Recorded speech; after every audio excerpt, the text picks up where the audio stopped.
there is talk of a convention in Philadelphia. They are to discuss a binding constitution. I hope to attend, if only to have an effect on the style of its prose.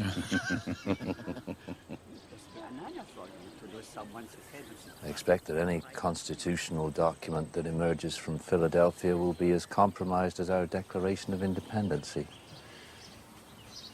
I am increasingly persuaded that the earth belongs exclusively to the living, and that one generation has no more right to bind another to its laws and judgments than one independent nation has the right to command another.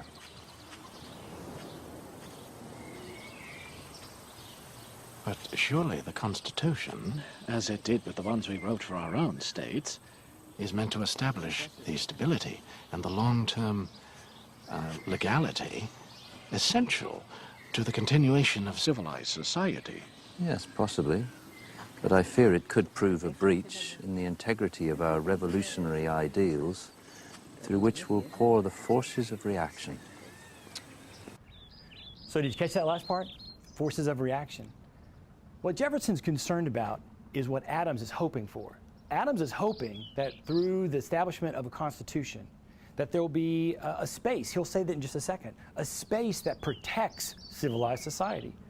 What Jefferson's thinking about is, for him, the founding document of the country is the Declaration. And so in that area, he says the Declaration allows it to be free. With law, forces of reaction. Well, for him, that means a monarchy. But he's really talking about the idea of a centralized government.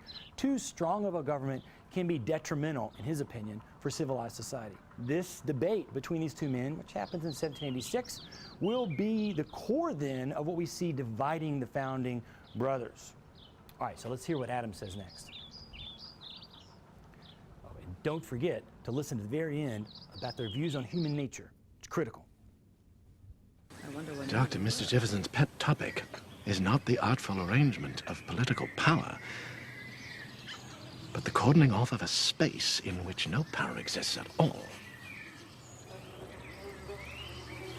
You, sir, you are a walking contradiction. You're all contradictions, Mr. Adams. Indeed, yes. And what is government, ultimately, but the putting into effect of the lessons which we have learned in dealing with the contradictions in our own characters? You have a disconcerting lack of faith in your fellow man, Mr. A, and in yourself, if I may say. Yes, and you display a dangerous excess of faith in your fellow man, Mr. Jefferson.